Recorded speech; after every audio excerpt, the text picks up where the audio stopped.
안녕하세요. 저는 40대 남자이자 어렵게 결혼을 해서 가정을 꾸리고 살고 있는 사람입니다.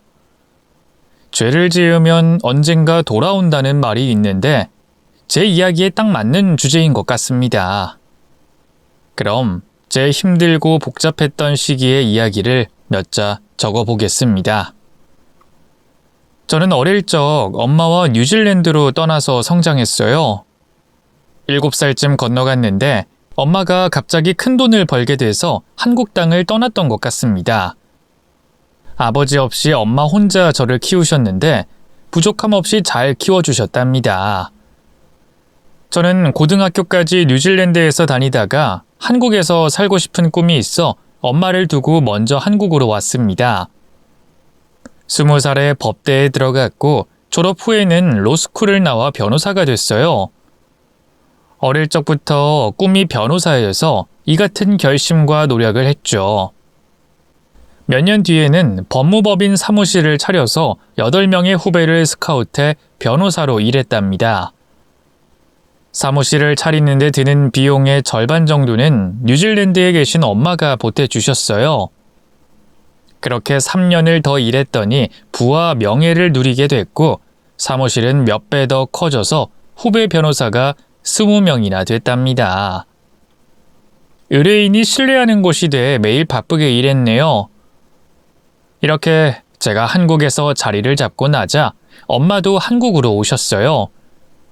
뉴질랜드에서 혼자 사는 것이 외롭다고 하셔서 저와 같이 살기로 하셨죠. 저는 그동안 받아온 사랑과 은혜를 갚으려고 엄마가 아무 일도 못하게 하고 제가 번 돈으로 편안한 노후를 보내게 해드렸어요. 일도 잘 풀리고 엄마도 한국에 오셔서 저와 잘 지내고 있었으니 제 인생은 꽤나 만족스러웠어요. 엄마가 결혼 이야기를 꺼내긴 하셨지만 요즘 결혼하지 않은 젊은 사람들이 많다고 하니 부정적으로 보시지는 않았답니다. 제가 일을 엄청 좋아하기도 하고 비혼주의자여서 결혼 생각은 전혀 하지 않았어요. 그런데 한 여자를 사귀고 나서는 제 마음이 180도로 달라졌답니다. 제 법무법인 사무실에서 일하는 격리 직원과 비밀 연애를 하고 있었는데 언젠가부터 여자친구를 자랑하고 싶은 순간이 많아졌답니다. 이 사내 연애라서 모든 사람들에게 연애 사실을 숨기고 사랑을 이어왔는데 2년 정도 시간이 지나자 제가 사랑하는 사람을 왜 숨겨야 하는지 의문이 들더라고요. 그래서 저는 여자친구에게 결혼하자고 프로포즈를 했어요. 저는 이런 식으로 몰래 연애하고 싶지 않고 매일 한 집에서 자고 일어나며 오랜 시간을 함께 보내고 싶다고 고백했죠. 그러자 여자친구는 법무법인 로펌 회사의 대표와 격리 직원이 어떻게 결혼을 하냐며 말도 안 되는 소리를 하지 말라고 하더군요. 또 여자친구는 만약 결혼을 하겠다고 해도 저희 엄마가 절대 허락하지 않을 거라며 연애만 하자고 딱 잘라 말했답니다. 이에 저는 이미 여자친구와 결혼할 마음을 먹었고 엄마도 당연히 제 의견을 존중해 줄 거라 믿었어요. 여자친구에게 아무런 걱정하지 말고 나만 믿고 따라오라고 밀어붙였답니다. 결국 여자친구는 제 진심을 알아주고 결혼을 결정하게 됐고 저희 엄마한테 소개를 해줬어요. 그런데 제 예상과는 다르게 엄마는 여자친구에 대해 알고 나자 바로 쓴소리를 내뱉으셨습니다. 형철이 네 로펌에서 격리 일을 하는 애라고? 아들, 너 지금 장난하니? 내가 널 어떻게 키웠는데 고작 격리하는 애랑 결혼하겠다는 거야? 넌 로펌의 대표야. 의사나 판검사 같은 사자를 데려와도 모자랄 판에 격리 직원? 컴퓨터 두드리고 계산하는 격리? 아주 어이가 없구나. 내가 널 어떻게 키웠는데 이런 하찮은 애를 신부감으로 데리고 온 거야? 생각이 없는 거니? 아니면 멍청하고 어리석은 거니?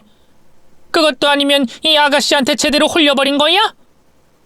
보아하니 아가씨가 곱게 생긴 게 돈 밝히게 생겼네. 아마 네가 잘 나가는 로펌 대표라서 제대로 낚시질한 것 같다. 형철아, 불 끄면 여자 얼굴은 다 똑같아.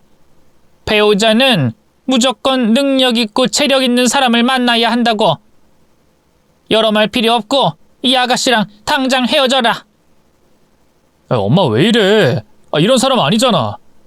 나한테 사람을 직업으로 평가하지 말고 내면을 중요시하라고 가르쳤잖아. 그리고 미주는 내 돈이나 능력 보고 접근한 거 아니야. 내 있는 그대로를 사랑해준 여자라고. 다른 여자들과는 틀리단 말이야. 그거야 네가 뉴질랜드에서 이기적인 여자들만 만나서 그런 말을 한 거지. 들어보니 이 아가씨 직업도 직업이지만 집안도 별로라면서. 너 이런 애랑 결혼하면 빨대 꽂혀서 평생 느끼고 살게 되는 거야. 이 엄마가 현실적이고 현명한 충고해주는 거니까 무조건 헤어져. 난 내 아들이 남의 집 부모한테 돈 뜯기고 사는 꼴은 절대 못 본다. 엄마. 미주는 절대 내 재력을 보고 결혼하는 애가 아니야. 장인어른 장모님도 마찬가지고. 얼마나 인자하고 훌륭하신 분들인데. 지금 뭐라고 그랬니? 장인 장모? 넌 누구 허락받고 얘네 부모를 그렇게 부르는 거야?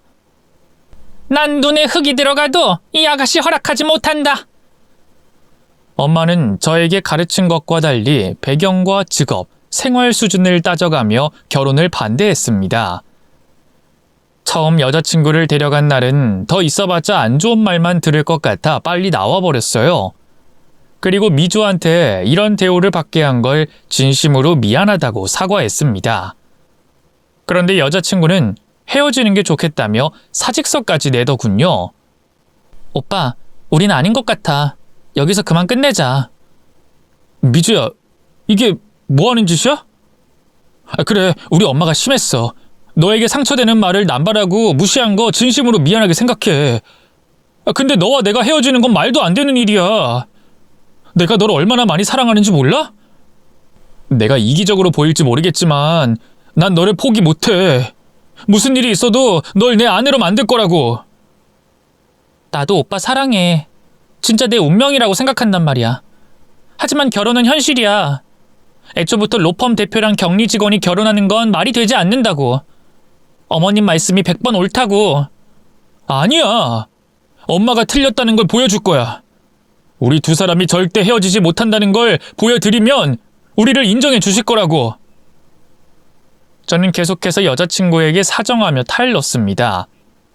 저희 엄마한테 들었던 막말은 진심으로 미안하지만 이별은 절대 안 된다고 했죠.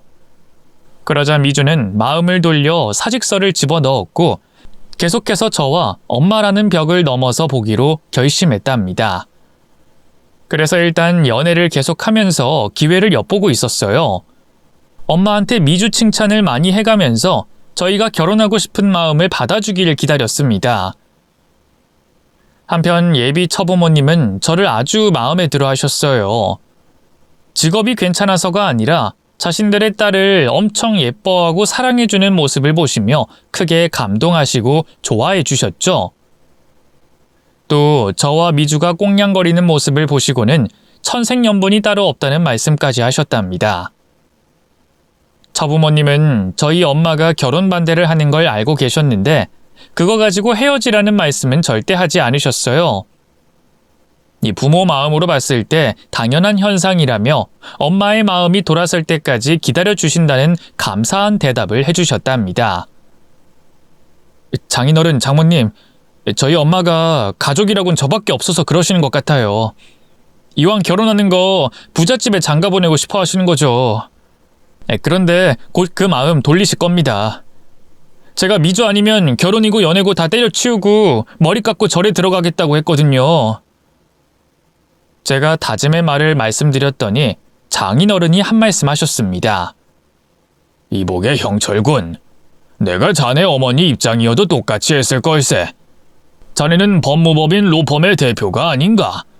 내 딸은 평범한 격리 사원이고 게다가 우리 집은 못 사는 죽에 낀다고. 자네 어머니 말씀대로 우리가 자네 등골을 빼먹을지도 모르는데 어떻게 쉽게 마음을 열겠냔 말이야. 장인어른 장모님이 저한테 뭘 바라시는 분이 아니시잖아요. 엄마가 그걸 아셨으면 좋겠어요. 그래. 그런 날이 빨리 오면 좋겠지. 그런데 쉽지 않은 결정이니 기다려 보게나. 그런데 장인어른, 예전에 부자라고 하시지 않았어요? 미주 말로는 사기당하셔서 집안이 기울어졌다고 들었어요. 맞아, 사기당했지.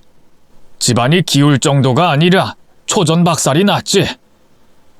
아휴, 그 사기꾼만 아니었어도 우리 딸이 부유하게 컸을 텐데 내 딸에게 가장 미안하지.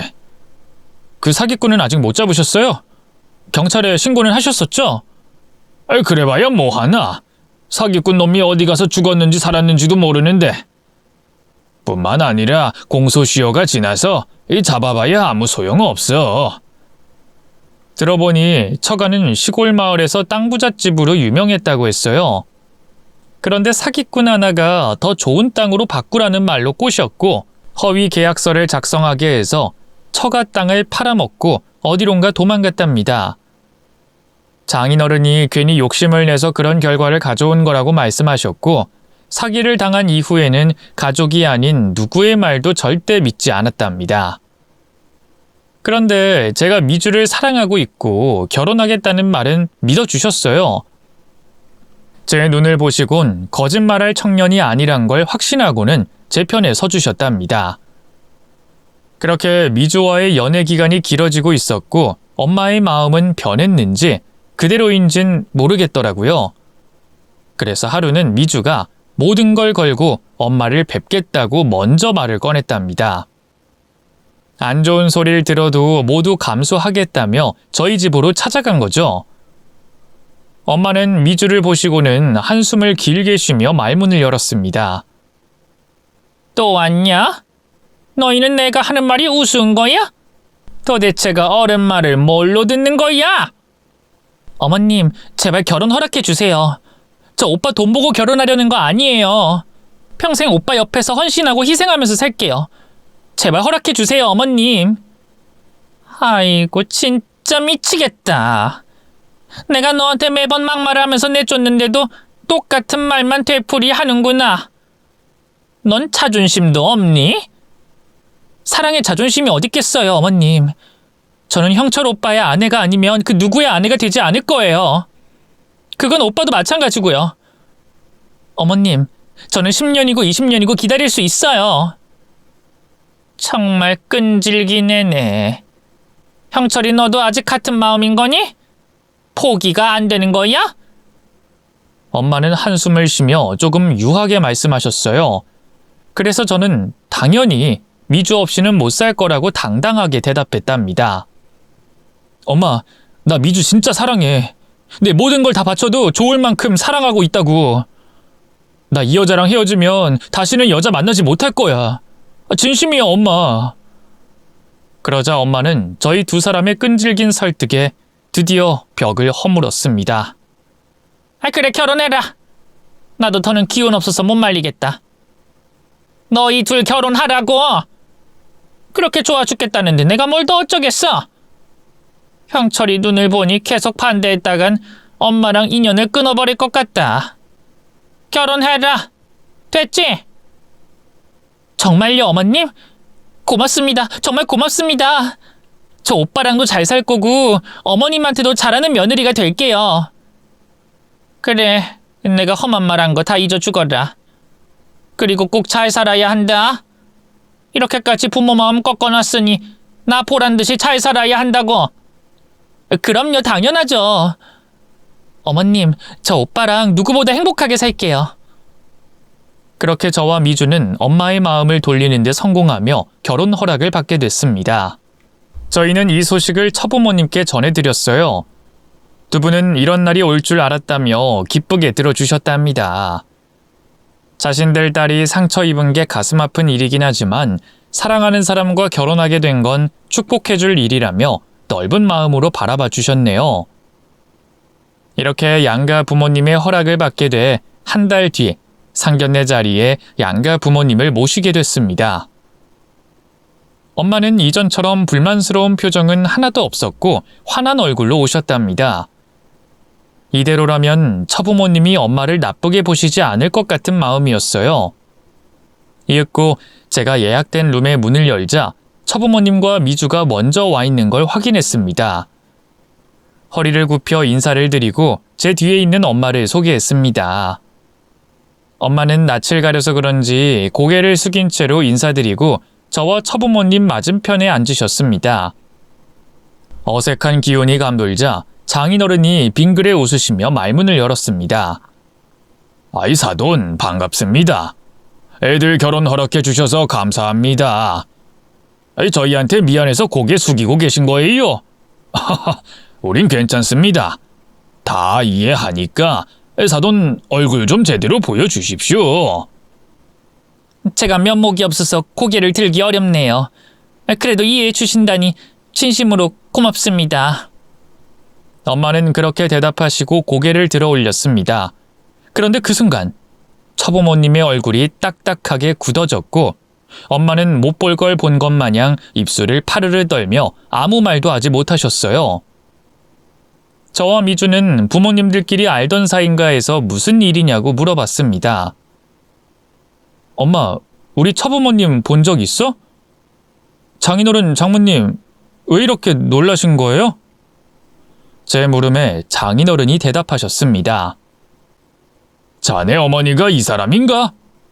자네 뉴질랜드에서 살다 왔다고 했지? 편하게 공부하고 먹고 살다가 돌아왔다고 했지? 네? 네네. 어릴 적에 엄마랑 뉴질랜드로 이민을 갔었죠. 근데 그게 왜요? 제 대답에 장인어른 입에서 쌍욕이 튀어나왔습니다. 이 사기꾼년아! 김봉숙이! 내가 니년 얼굴을 까먹지 않으려고 매일 밤 떠올리고 있었어! 그런데 이렇게 만나게 되다니 아주 신기할 노릇이군. 원수를 상견례 자리에서 만나는 게 말도 안 되게 기가 막히지만 너 잘 만났다 이 사기꾼 김봉숙! 장인어른, 그게 무슨 말씀이세요? 사기꾼이라뇨? 저희 엄마가 무슨 짓을 했다고 욕까지 하시는 거예요? 엄마, 무슨 말이라도 좀 해봐. 이게 다 무슨 일이야? 엄마는 제 물음에 답하지 않고 다시 고개를 푹 숙이고 있었고 장인 장모는 흥분을 주체하지 못하고 삿대질과 막말을 남발하셨습니다. 우리 땅 꿀꺽하고 도망간 사기꾼년아! 우리가 당신 때문에 얼마나 고생하며 살아온 줄 알아? 내 딸이 누려야 할 걸 아무것도 누리지 못해서 당신 때문에 빚까지 져서 찢어지게 가난하게 살았단 말이야! 그리고 장모님도 엄마를 향해 비난의 화살을 던졌습니다. 우리 집 파탄 내고 해외로 넘어가서 호의호식하고 살았던 거야? 우리가 니년 때문에 고생한 걸 생각하면 씹어먹어도 시원찮아. 당신 아들이 이렇게 잘 큰 건 우리 돈으로 공부하고 배웠기 때문이겠지? 너 인연 가만두지 않겠어. 오늘 내 손으로 저 세상에 보내고 말 거야. 장모님이 테이블 위에 있던 음식을 엄마 얼굴에 집어던지며 분노하시자 저와 미주가 말렸습니다. 처부모님이 엄마한테 막말을 하는 동안 엄마는 꿀먹은 벙어리처럼 가만히 앉아 듣기만 했어요. 그래서 제가 어떻게 된 일인지 말 좀 해달라고 했죠.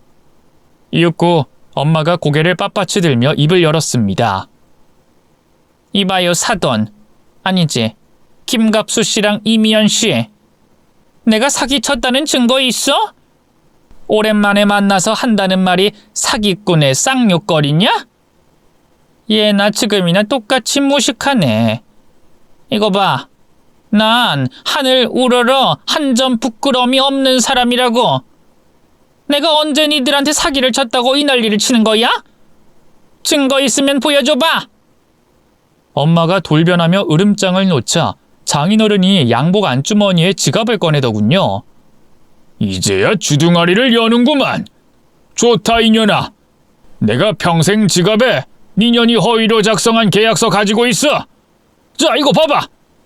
니년 필체 맞지? 내가 가진 땅을 더 좋은 곳과 바꿔주겠다는 계약서야. 알고 보니 엄마는 제가 어릴 적에 복덕방에서 일하셨고 땅을 허위로 계약해서 처부모님의 재산을 사기치신 게 맞았어요. 그리고 저와 뉴질랜드로 넘어가 장인어른이 말씀하신 것처럼 호의호식하고 살았죠. 그 서류를 본 엄마는 피식 웃으며 말했습니다. 이야, 징글징글한 부부구만. 이걸 여태 가지고 있었어? 근데 이거 가지고 되겠어? 그리고 사기 공소시효는 이미 지났거든. 옛날 일 들춰가면서 나한테 욕짓거리하는 거 더는 못 봐주겠으니까 말 조심해. 뭐야 이 옆에 내야? 공소시효 지났으니 뻔뻔하게 나와도 상관없다고. 세월이 흘렀어도 여전히 이기적이고 교만하구만. 이 씹어먹어서 시원찮을 년. 오늘 니년의 제삿날인 줄 알아라. 가만두지 않겠어. 어디 해봐. 수십 년 전 일 가지고 이제 와서 물고 늘어지면 해결될 줄 알았냐? 그리고 내가 사기친 게 아니라 니들이 무식해서 그냥 당한 거야. 약자가 맹수한테 잡아먹히는 게 세상의 순리 아니겠어? 이 사기꾼년이 끝까지 우릴 조롱하네. 너 오늘부로 생지옥으로 던져주겠어. 니년이 한 짓의 대가를 제대로 받게 하고 말겠다고. 아유, 글쎄 이미 공소시효 끝나서 아무것도 안 된다니까. 그리고 난 니들이 전혀 무섭지도 않어. 처부모님은 이성을 잃고 테이블 위에 올라가 엄마의 머리채와 멱살을 잡았습니다. 엄마 역시 처부모를 향해 손을 연신 날렸답니다. 저와 미주는 이를 말리고 있었고요. 상견례 자리는 삽시간에 아사리판이 됐고 난투극을 말리려고 땀을 흘려야 했어요. 이윽고 문이 열리며 사복 경찰들이 들어왔습니다. 장모님이 손가락으로 엄마를 가리키며 말했습니다. 천년이에요. 우리한테 사기친 년이요. 해외 체류 기간에는 공소시효가 정지되는 거 맞죠? 당장 저 여자 잡아가세요. 증거도 있고 과거 통장 내역도 다 뽑아줄 수 있습니다. 이 치사한 년아, 나를 경찰에 신고해? 근데 어쩌냐? 난 이미 니들 돈을 다 쓰고 없는데 말이야. 어차피 경찰서 가봤자 금세 풀려날 거고 너희는 날 이길 수 없어. 예전처럼 멍청하게 탁 쫓던 개신세가 될 거라고 이 거지년 놈들아. 사복 경찰들은 엄마를 데리고 나갔습니다. 저와 미주는 이 상황이 믿어지지가 않아 멍하니 천장만 바라보고 있었어요.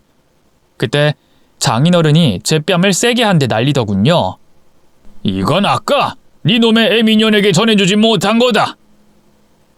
장인어른, 죄송합니다. 저희 엄마로 인해 힘든 삶을 살게 되신 거 진심으로 죄송해요. 뭐? 죄송? 자넨 지금 이 상황이 죄송이라는 한마디로 끝날 것 같나? 당장 꺼져! 내 딸이랑 결혼 못할 거라는 건 알겠지? 저는 분위기가 험악하기도 하고 경찰서에 끌려간 엄마가 걱정이 돼서 아무런 말도 하지 않고 상견례 자리에서 일어났습니다. 경찰서에 갔더니 엄마는 유치장 안에서 불만 가득한 표정으로 앉아 계셨어요. 저는 엄마 쪽으로 다가가 말을 걸었죠. 엄마, 이게 다 무슨 난리야? 정말 사기치셔서 우리가 편히 살았던 거야? 형철이 너 엄마 탓하러 온 거면 그냥 돌아가라. 그게 아니라 엄마한테 직접 이야기 듣고 싶어서 온 거야. 도대체 왜 그런 짓을 한 거야? 뭐? 왜 그런 짓을 했냐고? 다른 사람이 다 손가락질해도 너는 그렇게 말하면 안 되지. 나 혼자 널 키우는 게 보통 힘든 일인 줄 아니? 난 배운 것도 없고 무식해서 평생 가난을 벗어나기 힘들었어. 내 자식만큼은 나랑 다르게 살길 바랬다고. 모든 건 다 널 위해서 벌인 일이야. 지금 네가 로펌의 대표가 된 것도 다 내 덕이라고, 이 얼빠진 놈아. 아유, 엄마, 그래서 어떻게 되는 거야? 경찰들이 뭐라고 해? 이엠병, 공소시효가 지난 줄 알았는데 해외에서 살았던 걸 제외하면 공소시효가 많이 남아있다고 한다. 그래서 징역은 피하지 못할 거야. 그래도 돈을 돌려줄 일은 없다. 몸으로 몇 년 때우면 끝날 일이니까 네가 신경 써야 할 문제는 없어. 어떻게 신경을 안 써? 엄마가 감옥에 가는 거하고 내가 미주랑 결혼은커녕 철천지 원수가 되게 생겼는데. 이놈의 새끼가 지금 그깟 계집 이야기를 꺼내려고 온 거야? 야, 그년이랑 너는 애초에 짝이 아니었어. 인연이 아니라 악연이었다고. 참말 말고 이 엄마가 몇 년 살고 나오면 끝나니까 넌 하던 대로 로펌 운영하면 돼. 그리고 그년 다시 만나면 절대 안 된다. 엄마의 말을 들어보니 진짜로 사기꾼이었고 저를 위해 그런 짓을 벌였다고 하더군요. 엄마를 원망하고 싶은데 제가 사기친 돈으로 먹고 잘 살았으니 뭐라 할 말이 없더라고요. 얼마 뒤 엄마는 재판을 받게 됐는데 사기 혐의로 감옥에 가게 됐고 피해자인 미주 부모님은 아무것도 돌려받지 못했습니다. 저는 여러 번 고민을 하다가 처가가 될 뻔한 집으로 찾아갔어요. 장모님은 문전박대를 하며 꺼지라고 욕했고 장인어른은 다시 한번 눈에 띄면 가만두지 않겠다고 했습니다. 그리고 미주 역시 자기 부모님을 사기친 사람의 아들과는 결혼할 수 없다고 통보했어요. 저는 그 말을 듣고 가슴이 무너지긴 했지만 저라도 미주와 같은 결정을 했을 것 같아 이별을 받아들였답니다. 제가 처가에 미주를 보러 간 것이 아니라 엄마와 얽힌 사기 문제로 인해 왔다고 말씀드리니 장모님이 문을 열어주셨습니다. 그리고 잠시 후 인자한 모습을 찾아볼 수 없는 성난 장인어른과 저에게 오만정이 떨어졌다는 표정을 짓고 있는 여자친구가 보였습니다. 저는 인사 대신 바로 무릎을 꿇었습니다. 미주야, 아버님, 어머님, 제가 이렇게 찾아온 이유는 저희 엄마가 사기친 돈을 돌려드리려고 왔어요. 저 로펌 정리했습니다. 회사 매각하고 나온 돈을 드리려고 왔습니다. 25년 전 사기당한 돈을 지금 시세로 따져보면 제가 가진 전 재산만큼 될 것 같아요. 여기 미주 이름으로 통장 만들어 왔어요. 받아주세요. 그러자 장인어른이 통장을 열어보시고 놀란 눈치였고 장모님 역시 통장이 찍힌 숫자를 보고 눈이 커졌답니다. 그런데 두 분은 쉽게 통장을 받겠다고 하지 않으셨습니다. 내 딸과 결혼하겠다고 돈을 주는 거라면 거절하겠네. 우리 눈에 흙이 들어가더라도, 아니 똥물이 들어간다 해도 사기꾼 아들놈에게 내 딸 줄 수 없어. 이깟 돈으로 내 딸 살 수 없단 말이야. 네, 저도 잘 압니다, 장인어른. 저도 염치가 있어서 미주랑 결혼하겠다는 말을 못하겠네요. 저희 엄마가 저지른 죄에 대한 벌을 저도 같이 받아야 정당한 것 같아서 찾아온 거예요. 제 전 재산 드리고 변호사 그만두고 떠나려고요. 앞으로 조용히 숨죽이면서 연명하겠습니다. 엄마의 죄를 같이 나눠 받으며 살게요. 진심입니다. 그런 말 한다고 해서 우리 마음이 흔들릴 거라고 생각했다면 오산이야. 그럼 돈은 받겠네. 원래 우리 돈이었으니 받아도 될 입장이니 받아주겠어. 그럼 볼일 끝났으면 나가봐. 네, 알겠습니다. 그런데 미주랑 잠시 이야기 좀 나누면 안 될까요? 마지막으로 하고 싶은 말도 있고 미주 얼굴을 제 눈에 담아가고 싶습니다. 처부모님은 미주를 보며 마지막 인사를 하라며 저와 잠시 나갔다 오라고 하셨어요. 그래서 미주와 어색하게 걸어나와 아파트 단지에 있는 놀이터 그네에 앉았답니다. 하늘은 먹색 구름이 잔뜩 떠다니고 있었고 바람은 차갑게 불어왔어요. 오래 이야기를 하고 싶었는데 미주가 감기될까봐 걱정돼서 짧게 대화하고 끝내기로 생각했습니다. 저는 오래 참고 있던 말을 겨우 입 밖으로 꺼냈습니다. 미주야, 미안해. 네가 누릴 행복을 내가 대신 누리게 돼서 진심으로 미안하다. 오빠가 왜 미안해하니? 다 오빠 엄마가 한 짓인데 말이야. 그래도 우리 부모님한테 사기당한 돈 돌려줘서 고마워. 고맙긴. 미주야, 우리 헤어져야겠지? 그걸 말이라고 해? 내가 오빠랑 결혼하겠다고 하면 우리 부모님이 가만두겠어? 아마 나랑 인연 끊어버리실 거야. 우린 인연이 아니라 악연이야. 오빠 그만 가. 그리고 다시는 찾아오지 마. 그래, 미주야. 잘 지내고 아프지 말고. 저는 사랑했던 미주와 이별하고 집으로 돌아갔습니다. 변호사를 그만뒀으니 다른 길을 찾기로 마음먹고 집을 팔고 작은 시골 마을로 떠났답니다. 사무실에 갇혀 일하는 게 싫어졌고 자연을 보며 마음을 가다듬고 땀을 흘리며 일하고 싶었어요.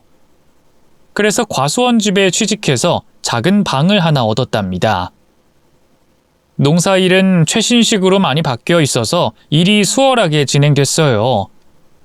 몸을 쓰는 일이긴 하지만 힘들고 지치진 않았답니다. 하루 종일 생각과 마음을 비우고 멍 때리듯이 과수원 안에 열린 딸기를 보며 지냈더니 시간이 금세 지나가더군요. 2년의 세월이 지나자 엄마가 출소했어요.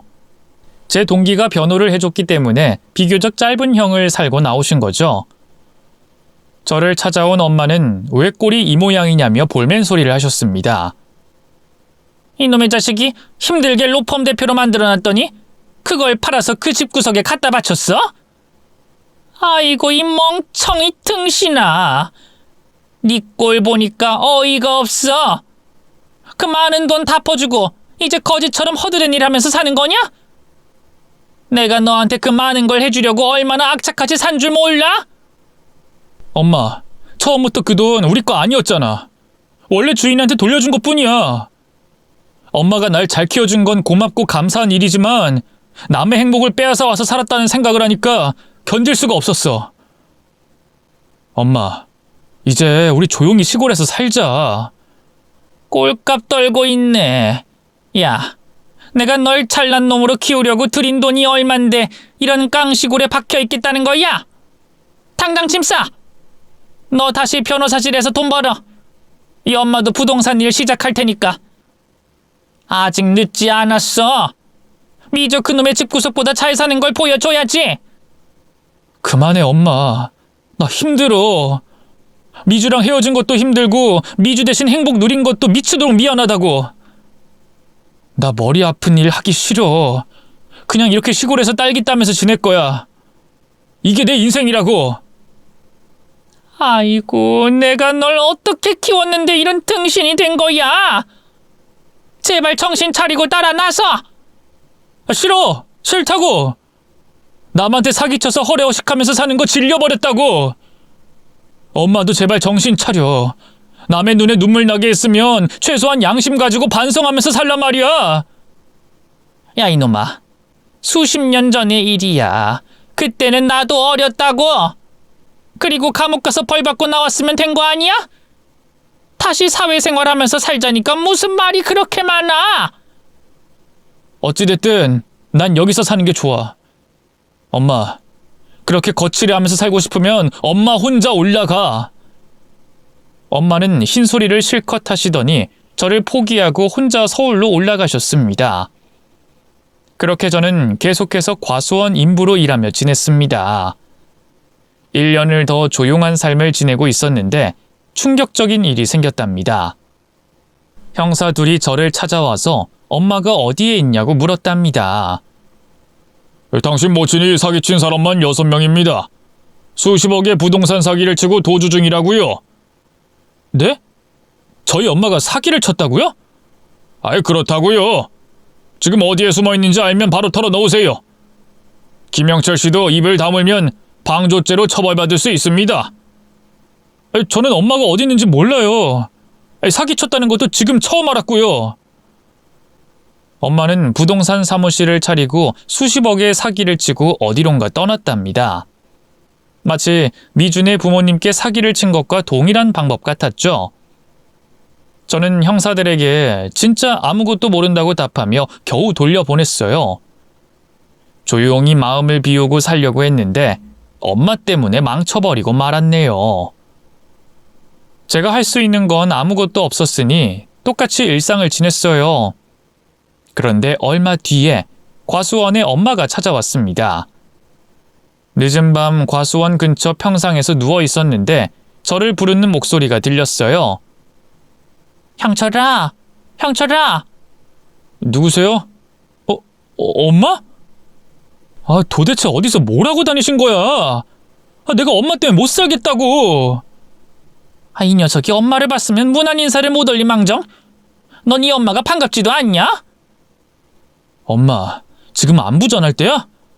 도대체 뭐 하고 다니는 거야? 얼마 전에 형사들이 찾아왔었어. 또 사기친 거야? 사기는 무슨? 그냥 돈 빨리 벌었을 뿐이라고. 네가 미준의 부모한테 전 재산 털어주지 않았으면 내가 이런 짓 하지도 않았을 거라고. 진짜 엄마. 빨리 자수해. 돈 다 돌려주고 자수해서 광명 찾으란 말이야. 내가 미쳤니? 이 돈 벌려고 야부리를 얼마나 열심히 털었는데. 형철이 너 빨리 짐 챙겨서 나와라. 나랑 같이 해외로 튀자. 우리 둘이 평생 먹고 살아도 남을 만큼의 돈이 생겼으니까 다시 외국으로 가서 살자고. 엄마, 도대체 왜 그러는 거야? 남의 눈에 눈물 나게 하면 피눈물 흘린다고 했잖아. 나중에 어떻게 감당하려고 그래? 나는 내 새끼만 잘 먹고 살면 그만이야. 네가 이렇게 한심하게 사는 걸 보니까 이 애미가 그런 짓을 한 거라고. 형철이 넌 아직 젊으니까 외국 가서 다시 시작해도 늦지 않아. 엄마는 저를 위해 사기를 쳤다며 저를 옭아매려고 했어요. 저는 잠시 고민에 빠졌고 이내 어떤 결정을 내려야 할지 확신이 섰습니다. 엄마, 지금 수배 중일 거 아니야. 근데 외국은 어떻게 도망가려고? 대한민국은 돈이면 안 되는 게 없어. 다른 사람 신분 돈 주고 샀으니까 아무 걱정하지 말고 엄마랑 떠나자. 그래, 알았어. 엄마가 그렇게까지 날 위해 헌신했으니 따라가야지. 조금만 기다려. 옷 좀 챙기고 여권도 가지고 나올게. 아유, 우리 아들 엄마 말 잘 듣네. 그럼 10분 안에 나와라. 저는 고개를 끄덕이고 방으로 들어갔습니다. 그리고 짐을 챙기는 대신 112에 신고했습니다.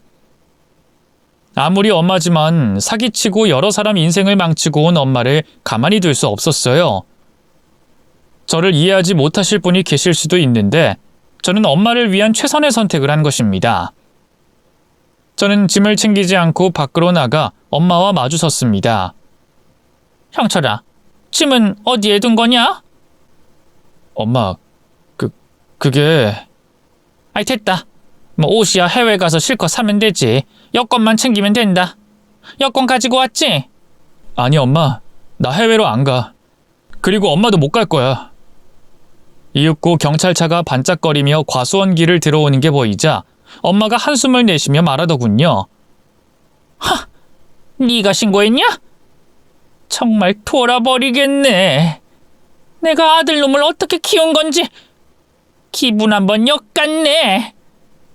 응 엄마, 이게 최선이야. 지금이라도 늦지 않았어. 피해자들한테 돈 돌려주고 용서 빌어. 그럼 형량이 줄어들 거야. 이런 개 같은 놈을 봤나? 내가 누구 때문에 그런 짓 했는데? 나더러 깜빵 다시 들어가라고? 야, 이 새끼야. 죽어도 거기엔 다시 못 들어가. 엄마 좀! 제발 그만하고 내가 하자는 대로 해! 엄마의 팔목을 잡고 못 가게 했더니 제 얼굴로 싸대기가 날아왔습니다. 그래서 엄마의 팔을 놓치고 말았죠. 에라이 호루 자식아. 널 부자로 키워준 것도 모자라 다시 새 인생 살자고 찾아왔더니 은혜를 이런 식으로 갚어? 이젠 나한테 자식 같은 건 없다. 내가 사기쳐서 번 돈은 해외로 나가서 혼자 쓰면서 살 거야. 엄마, 가지마. 그냥 자수해. 누구세요?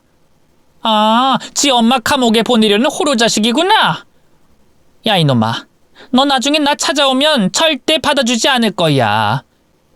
내가 지한테 어떻게 했는데 감히 날 신고해?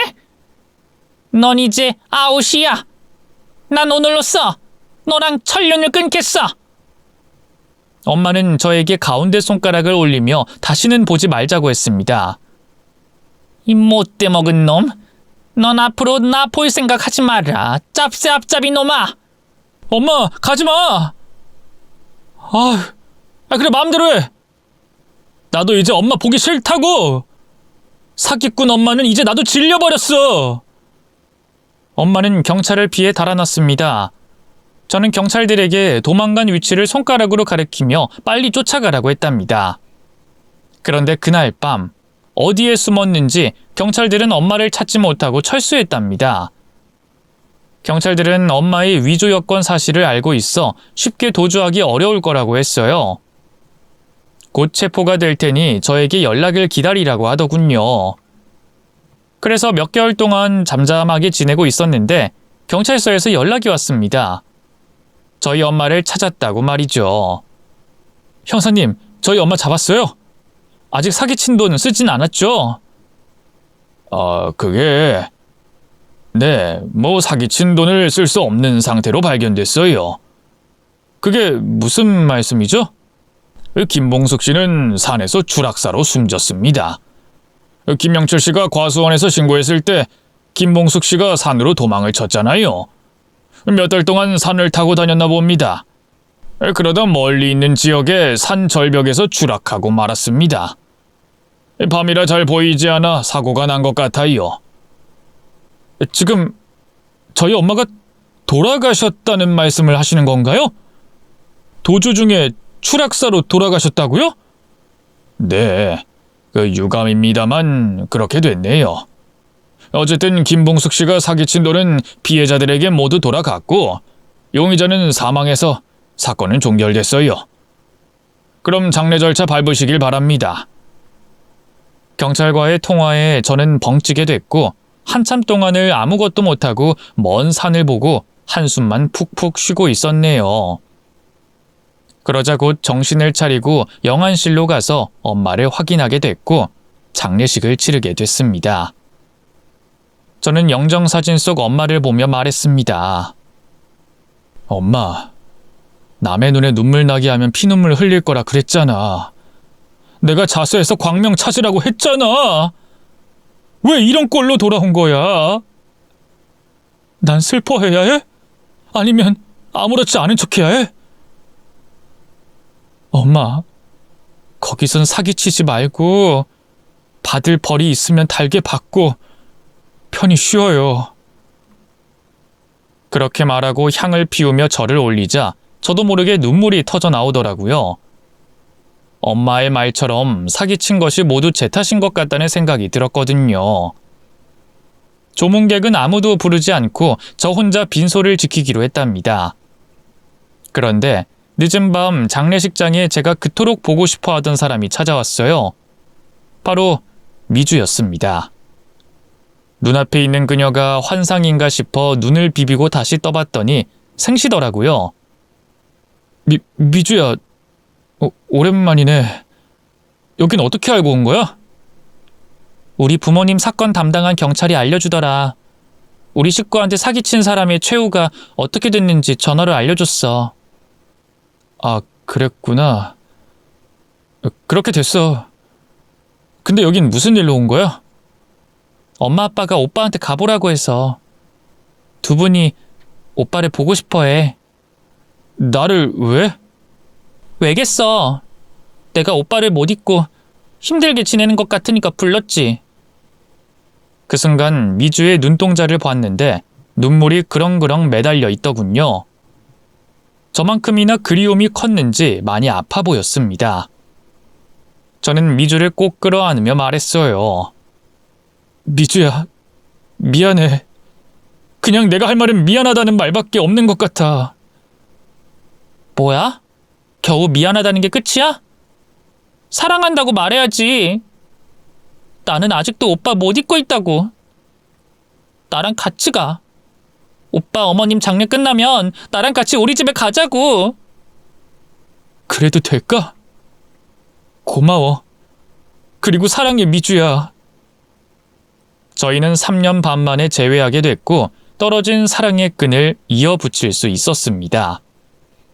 미주는 원수의 아들과 함께 원수의 장례식을 치렀고 발이 나는 순간까지 함께 해줬습니다. 엄마를 화장해서 강에 뿌려주는 것까지 같이 해줬답니다. 그리고 과수원 일을 그만두고 미주와 같이 처부모님을 뵈러 갔어요.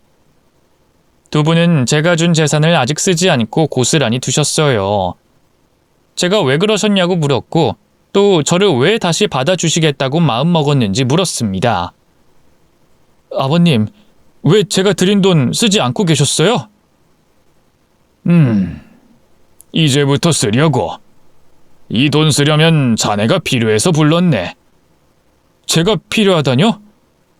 사실 자네가 준 돈으로 건물 하나 사서 편하게 살까 생각도 해보고 여행이나 다니면서 팔자 좋게 살아볼 생각도 해봤네. 근데 잊고 있던 돈이 생겼으니 의미가 있는 곳에 쓰면 좋겠다 싶었어. 자네랑 같이 법률사무소를 차리고 싶네. 사기당한 사람들 도와주고 변호해주는 일을 해보고 싶어. 내가 투자할 테니 자네가 대표 자리를 맡아주게나. 네? 아버님, 갑자기 그런 결정을 내린 이유가 뭐죠? 생각해보니 자네는 아무 죄도 없더라고. 자네 모친이 혼자 벌인 짓인데 똑같이 벌을 받는 건 아닌 것 같았어. 결국 이 돈은 자네 것이 맞다고 판단했어. 그리고 우리의 원수인 자네 모친은 세상을 떠나지 않았는가? 그럼 우리한텐 원수가 없으니 자네랑 내 딸이 다시 시작하지 못할 필요가 없지 않나? 아버님, 뭐라 말씀을 드려야 할지. 뭐야? 자넨 내 딸이랑 다시 만나고 싶지 않은 거야? 그새 다른 여자 생긴 건가? 장인어른이 호통치며 물으시길래 저는 손사래를 치며 대답했어요. 아닙니다. 제가 다른 여자를 만나다뇨. 제 인생 마지막 여자는 미주입니다. 그럼 얘기 끝났네. 나랑 같이 법률사무소 차려서 사기 피해자를 돕는 사람이 돼보자고. 그렇다고 자선사업하는 건 아니니까 걱정하지 말라고. 그렇게 장인어른이 내민 손을 덥석 잡으며 저와 장인어른은 동업자가 됐습니다. 그리고 한 식구가 되기도 했고요. 얼마 뒤 미주와 결혼식을 올리게 됐고 처가에서 가까운 아파트에 신혼집을 차렸어요. 저희 두 사람은 고통스러운 이별을 한번 해봐서 그런지 서로에게 각별하고 절실했답니다. 그래서 멜로 영화에나 나오는 달달한 대화를 나누며 신혼을 만끽했어요. 그리고 장인어른과는 동업자로 매일 사무실에서 만나 회의를 하고 의뢰인을 만나 도움을 주며 일했죠. 이렇게 지낸 지 1년이 지나자 저희 법률사무소는 사기 피해자들이 줄을 서서 상담을 받고 의뢰를 맡겼답니다. 일이 매일 넘쳐나서 쉴 새가 없었죠. 그럼에도 저는 바쁜 시간을 쪼개 아내와 실컷 사랑을 해서 아이를 가지게 됐습니다. 모든 걸 포기하고 시골로 떠나 지냈을 땐 이런 날이 올 거라 상상도 못했는데 말이죠. 사기꾼 엄마를 둔 제 사연은 이렇게 막을 내리게 됐네요. 재밌게 들어주셨다면 더할 나위 없을 것 같습니다. 그럼 이만 물러가도록 하겠습니다. 감사합니다.